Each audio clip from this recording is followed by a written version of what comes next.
Benvenuti, oggi con Borghi d'Italia vi portiamo in un luogo fatato alla scoperta di Montagnana in provincia di Padova. Il comune si trova a 16 metri sul livello del mare e conta circa 9.000 abitanti. La città di Montagnana è conosciuta nel mondo per le sue possenti mura sovrastate da ben 24 torri. Tra i tanti riconoscimenti, Montagnana è anche bandiera arancione del Touring Club italiano. Non aggiungo altro, iniziamo il nostro itinerario. A voi Montagnana!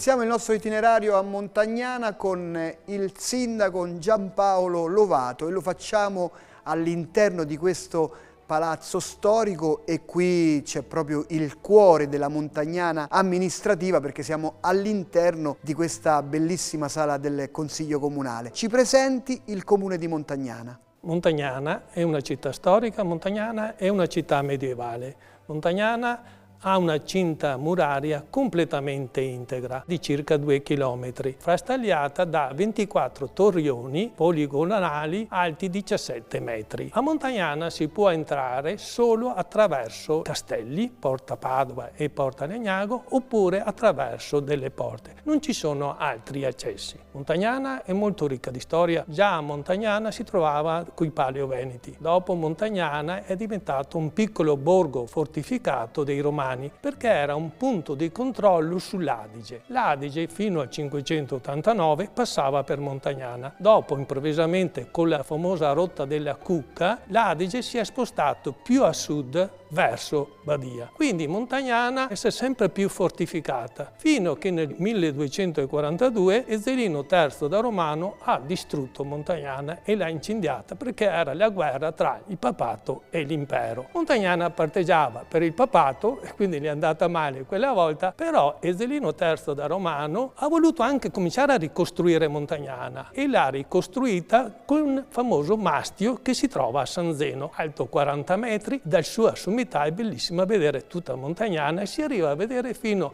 ai Berici e agli Eugani. Montagnana dopo è riuscita a scacciare Ezzelino III da Romano, ma però con l'aiuto dei Carraresi, quindi è passata sotto i Carraresi. Dai Carraresi poi è passata sotto ai Veneziani nel 1405. Venezia ha capito l'importanza di Montagnana e l'ha abbellita di ricchi palazzi. Forse il più bel palazzo è la Villa Pisani del Palladio, che si trova proprio all'esterno delle mura, davanti al mastio. Questa fa parte dell'UNESCO.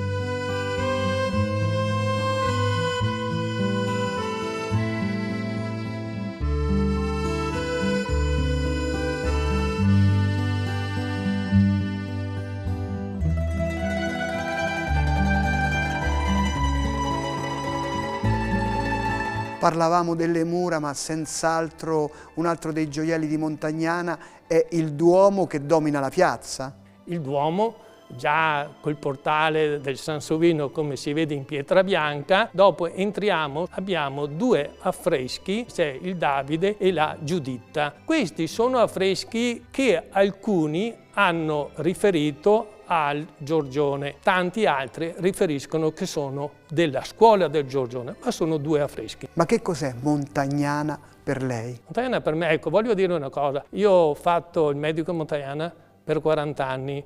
L'anno scorso, dopo la pandemia, alcuni amici mi hanno detto provi a fare il sindaco. Beh, ho detto dai, facciamo, vediamo. Potevo andare a lavorare in altri ospedali o anche in altre parti, ma non ho voluto abbandonare Montagnana. Per me Montagnana è qualcosa che ti tiene dentro. Abbiamo anche grosse, importanti manifestazioni. Cominciamo con la prima manifestazione, la più importante, la festa del prosciutto. È un prosciutto dolce. Un tempo si chiamava solo di Montagnana, adesso per questione di marketing si chiama prosciutto Veneto dopo. Dopo importante abbiamo il Palio, la prima domenica di settembre. Non è inventato inventato come fanno tanti. Il nostro è un vero palio perché si correva proprio nel 1366 per onorare la sconfitta e la liberazione di Montagnana dall'Ezzelino terzo romano, però si correva in linea da Montagnana verso un paese qua vicino. Adesso invece lo corriamo sotto le mura, quindi è proprio una rievocazione storica reale. E possiamo dire che Montagnana è bella in tutte le stagioni? Montagnana è proprio bella in tutte le stagioni, specialmente ecco d'inverno che ce la godiamo con la nebbia, ma vedo che adesso stanno ritornando tanti. Ma le dico solo un esempio: per il palio ho avuto una famiglia che è venuta dall'Australia perché era originaria di Ezzelino e quindi non so per che motivo è arrivata a Montagnana.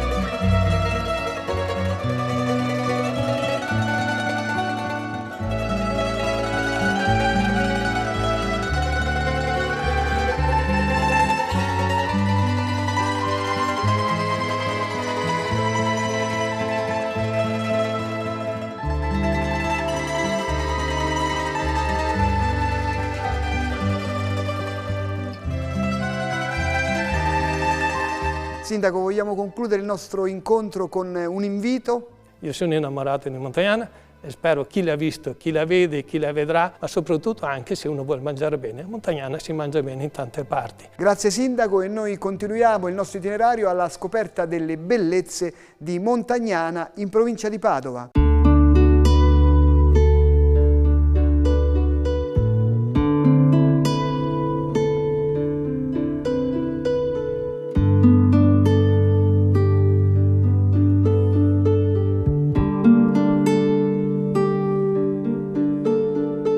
E adesso coniughiamo la storia con le antiche mura di Montagnana che abbiamo qui davanti con l'itinerario della gastronomia, e lo facciamo con Andrea Casumaro perché qui abbiamo un po' le tipicità e i prodotti di Montagnana. Quindi iniziamo a presentare questo itinerario. Iniziamo dal prosciutto veneto, che è questo, che è il nostro fiore all'occhiello del territorio. Il prosciutto veneto fa parte di un consorzio che si chiama Berico Euganeo perché questa zona ha un particolare microclima e una tradizione della lavorazione della carne del maiale che fa in maniera che questo prosciutto diventi dolce.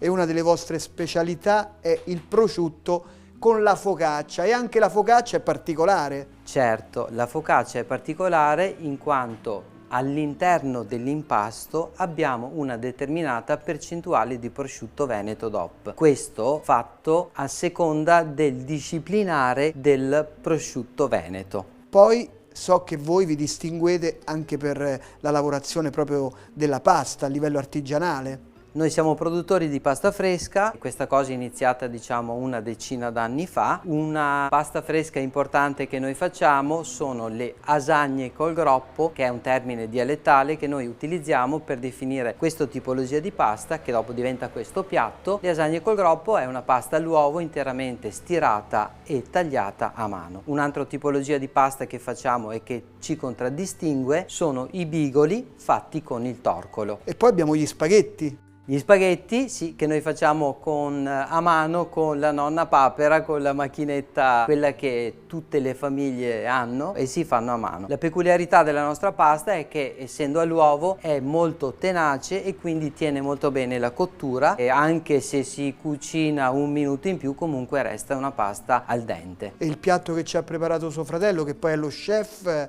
come è condito? Il piatto preparato che vedete è fatto con il sugo alla montagnanese, che è quello che va per la maggiore nel ristorante ed è il sugo che ci contraddistingue, ed è fatto con il crudo, il pesto, il pecorino e il pomodorino ciliegina spadellato. È un sugo che è composto a freddo, per cui il prosciutto veneto DOP non viene cotto e quindi si può assaporare nella sua integrità. Un altro progetto importante che portate avanti è quello sugli orti. Certo, allora noi abbiamo questo progetto che si chiama Ristorante con l'orto ed è nato 5 anni fa dall'idea di utilizzare dei piccoli pezzettini di terra che magari le famiglie e anche noi non avremmo dato altra destinazione se non avere un po' di erba, e quindi su questi piccoli pezzettini di terra facciamo delle produzioni di ortaggi. Qui però nel territorio, diciamo, abbiamo anche i vini. I vini del territorio sono vini importanti, in particolare abbiamo dei vini tradizionali come il bianco, che è una garganega, che è un vino proprio tipico delle nostre zone. Poi abbiamo questo in particolare di Montagnana, che è un merlot bello, rotondo, profumato, avvolgente. Ci spostiamo un pochino, andiamo nella provincia di Verona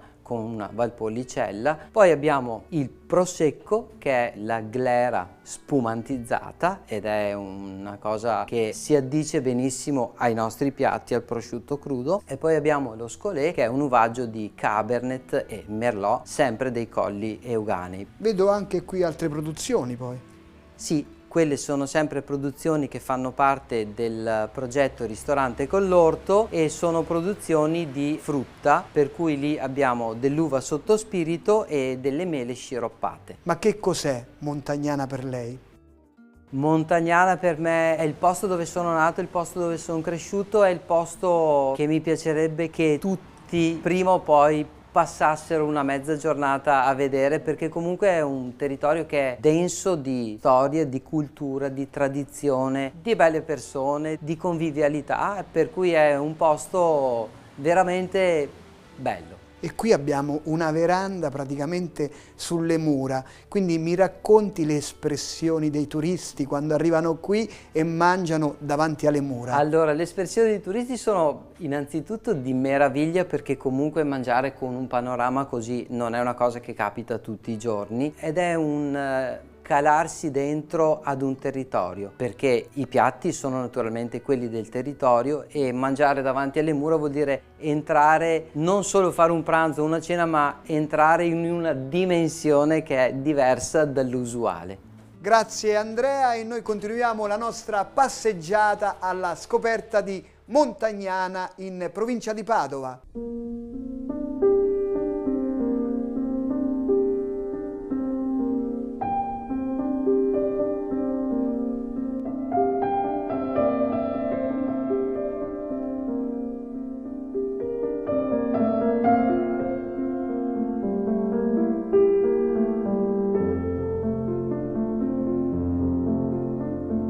E adesso incontriamo Don Raimondo Sinibaldi, presidente della Fondazione Homo Viator San Teobaldo, perché qui Montagnana è sulla Romea Strata e quindi dobbiamo parlare di questo tratto della Romea Strata. Sì, la Romea Strata è un grande cammino itinerario di cultura e di fede che dal Mar Baltico arriva fino a Roma, più di 4.000 chilometri, in realtà molto articolata, molto complessa, che attraversa 7 stati in Europa, ma Montagnana è un punto nevralgico particolare perché qui arrivano 3 grandi percorsi della Romea Strata, cioè il cammino principale che scende chiaramente dal Baltico ed entra al Tarvisio in Friuli e poi passa per varie città e arriva qui, poi il percorso che viene dal Passo Regia a Brennero, quindi dal Trentino Alto Adige tramite la via Romea Vicezia, e poi anche il tratto che viene da Verona, la via Romea Porcigliana. Quindi potremmo dire che Montagnana è un grande crocevia della Romea Strata, perché c'è la via Romea Annia, la via Romea Vicezia e la via Romea Porcigliana, qui confluiscono, e da qui inizia poi la via Romea non Antonana Longobarda, che svalica gli Appennini e arriva poi in Toscana per poi dirigersi verso Roma. E tanti pellegrini sicuramente arrivavano all'interno del Duomo. Il Duomo è una realtà importantissima qui di Montagnana, perché chiaramente era un centro catalizzatore dell'esperienza spirituale dei pellegrini, ma anche i molti monasteri presenti qui a Montagnana, come la chiesa di San Francesco, come la chiesa di San Benedetto, come anche tanti luoghi antichi di accoglienza qui a Montagnana, come l'Ospitale della Natività ed altri luoghi. Sono stati studiati anche dai ragazzi delle scuole di Montagnana, che hanno fatto un lavoro di ricerca notevole, sostenuto da persone che hanno dato anche una piccola disponibilità per aiutare questi ragazzi a compiere questa ricerca.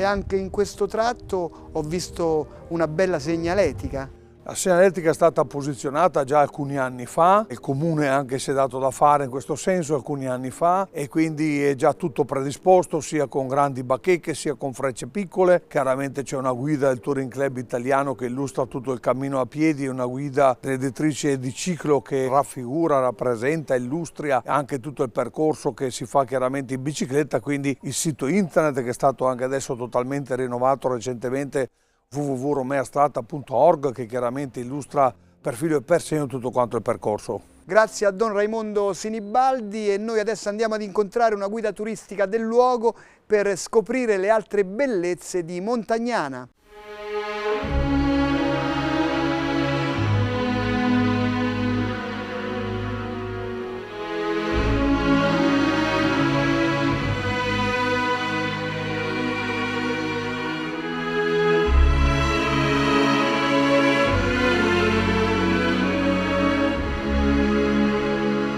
E adesso all'interno del Museo Civico incontriamo Silvia Raimondi, guida turistica e anche presidente dell'associazione Murabilia di Montagnana. Montagnana è una città, possiamo dire, fatata con queste mura, torri, il Duomo, c'è veramente tanto da vedere. Certo. Siamo fortunati, c'è davvero tanto da vedere, una lunga storia che parte proprio dai reperti più antichi presenti qui all'interno del museo e che poi continua la sua narrazione attraverso i secoli e la possiamo vedere tranquillamente passeggiando per la nostra città. Un museo che ha tante sezioni. Sì. È un museo ospitato all'interno del complesso di Castel San Zeno, che è appunto la parte più antica di tutto il complesso murario che cinge appunto il centro storico di Montagnana. È un museo che si articola lungo 5 sale, con reperti che vanno dall'epoca pre-protostorica in poi.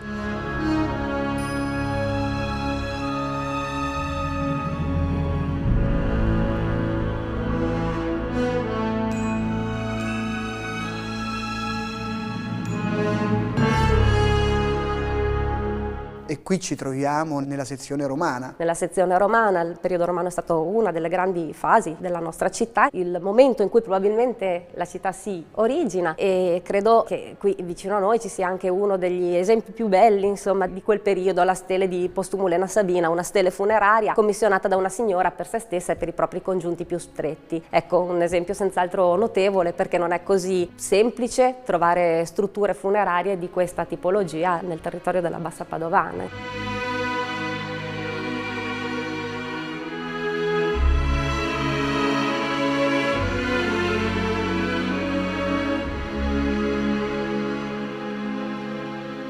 La sezione dedicata alle ceramiche con reperti di epoca medievale e poi moderna. La sezione ceramiche ospita anche una mappa molto bella, una mappa della seconda metà del Cinquecento che serviva proprio per decifrare come i vari territori andassero a pagar decima e che ci dà proprio uno spaccato di come fosse già formata la nostra città nella seconda metà del Cinquecento, appunto, e la vediamo pressoché uguale a come la possiamo vedere oggi. E una sala è dedicata ai due tenori di Montagnana. Eh sì.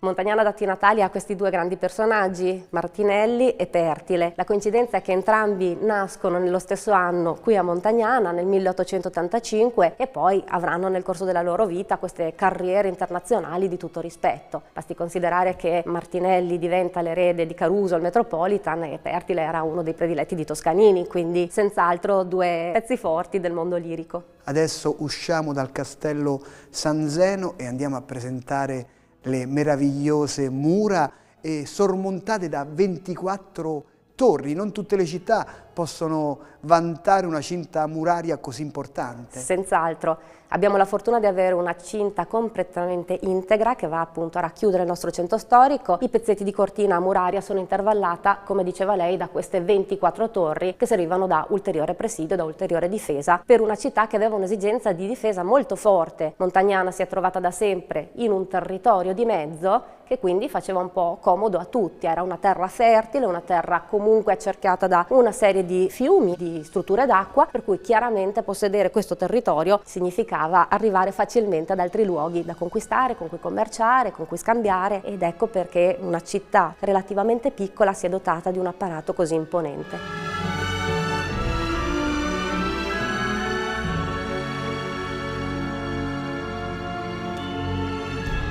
e abbiamo delle porte, Porta Padova, Porta Vicenza, Porta Legnago, dove c'è la meravigliosa Rocca degli Alberi. Sì, sì, sì. Lungo la cinta di Montagnana si aprono 4 porte principali e 2 pusterle, quindi 2, diciamo, aperture più piccoline. Delle 4 porte principali 2 sono di epoca medievale, quella di Castel San Zeno o Porte Padova. Dall'altra parte della città la superba Rocca degli Alberi, una magnifica costruzione che i signori carraresi di Padova fanno erigere tra il 1360 e il 1362 per difendere quel punto delle mura che era quello strutturalmente più debole e che, diciamo così, si affacciava sulle proprietà veronesi. Quel punto quindi andava difeso in maniera estremamente efficiente, si costruisce questa struttura bellissima, tanto bella quanto difficile da conquistare. Conquistare la Rocca degli Alberi era un'impresa quasi impossibile.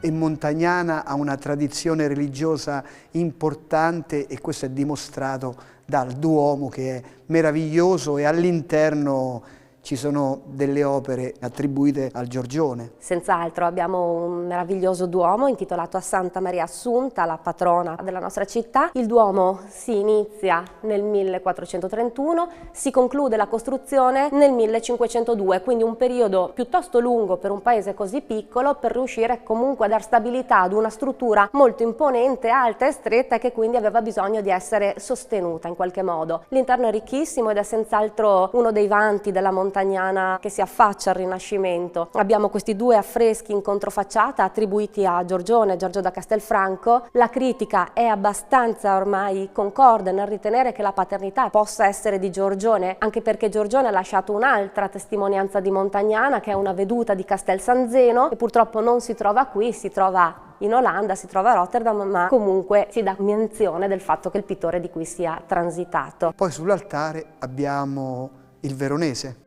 Abbiamo Veronese, Paolo Veronese, che firma il contratto per l'esecuzione di questa sua trasfigurazione di Cristo all'interno di Palazzo Pisani, altra struttura meravigliosa presente a Montagnana, una villa palladiana, e lo firma nel 1555 e si impegna a consegnarlo per il Natale successivo del 56. Veronese in quella fase è un pittore che sta già un po' abbandonando la sua fase giovanile, sta già ricevendo delle commissioni importanti, e il fatto che Veronese sia chiamato qui ci dà anche l'idea appunto dell'importanza della committenza montagnanese, che riesce a richiamare pittori di una certa importanza in quella fase storica. Montagnana è anche una città mariana, abbiamo tante opere che rappresentano la Madonna all'interno del Duomo, tra cui c'è questa statua antichissima della Madonna del Rosario. Sì, la Cappella della Madonna del Rosario è uno dei gioielli del Duomo, a mio avviso. Spicca anche per la presenza di questa bellissima statua lignea, dai lineamenti forse un po' bizantineggianti, che leggendariamente proviene proprio dai territori della Grecia e che è stata poi, così sembra, portata verso Montagnana. C'è da dire che in quella fase della storia Montagnana era retta da un vescovo greco, e quindi chissà che proprio attraverso la sua mediazione questa Madonna non sia arrivata verso di lui, a noi. E lì abbiamo anche una tela che ci riporta al miracolo della pioggia. Accanto a questa cappella senz'altro si ricorda il miracolo della pioggia, questo miracolo che è avvenuto dopo che i montagnanesi si sono recati in processione ad un santuario qui vicino per chiedere la grazia perché non pioveva, la città era comunque assediata da pestilenze, e al ritorno da questo percorso devozionale si inizia a vedere il cielo che si oscura, appaiono questi nuvoloni, la pioggia finalmente è arrivata e può lavar via la malattia e riportare la serenità nella città. E c'è anche la battaglia di Lepanto. C'è anche la battaglia di Lepanto, perché un numero di persone del territorio ha preso parte a questa battaglia, combattuta nel corso del 1571, anzi l'epilogo diciamo sia il 7 ottobre del 1571, ecco perché nella parte superiore sinistra dell'opera si scorgono queste 2 figure femminili che sono proprio la Madonna del Rosario e Santa Giustina, che vengono ricordate il 7 ottobre, giorno della vittoria cristiana su Lepanto. Siamo vicini Padova, non poteva mancare poi un altare dedicato a Sant'Antonio di Padova. Certamente, senz'altro una devozione che ritorna, che è presente. Dell'altare di Sant'Antonio mi sento di far notare soprattutto la parte del transetto, quindi quest'abside diciamo che ha questo movimento a conchiglia discendente e che si va a contrapporre all'abside dell'altare opposto, dove invece la conchiglia ha un moto ascendente.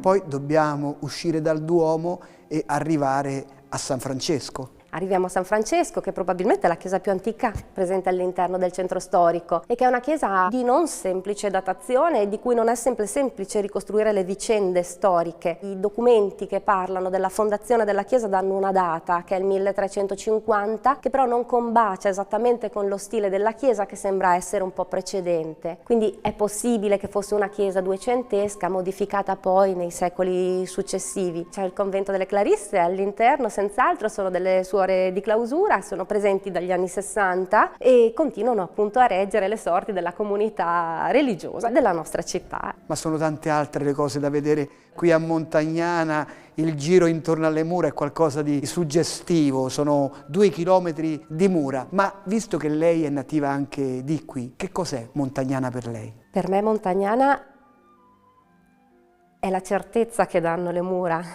Nel momento in cui si va a fare una passeggiata attorno e si sente proprio tutta la potenza della storia, che è rassicurante ed è energizzante, direi. Cioè basta sentirsi un attimo giù, fare una passeggiata attorno alle mura e ti senti completamente in qualche modo consolato. Ci hanno protetto per secoli, adesso è ora che siamo noi a proteggere loro. Grazie a Silvia Raimondi, e quindi Montagnana vi aspetta con tutta la sua storia. Per gli approfondimenti sul programma Borghi d'Italia potete consultare il sito tv2000.it/Borghi d'Italia. Buone passeggiate a Montagnana in provincia di Padova. Ciao e mi raccomando, viaggiate in sicurezza.